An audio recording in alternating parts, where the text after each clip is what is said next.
Show everyone a tire pressure monitoring machine.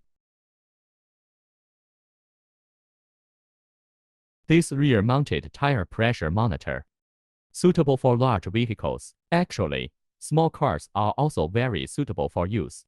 This is a tire pressure monitor. It can display information on tire pressure and temperature. At the same time, it also has a 232 interface, can connect to GPS, etc. Machine that transmits information to backend software. This is a repeater. It is used to amplify the signal of the sensor installed on the wheel hub. This is an external tire pressure sensor. It is directly screwed onto the valve of the tire.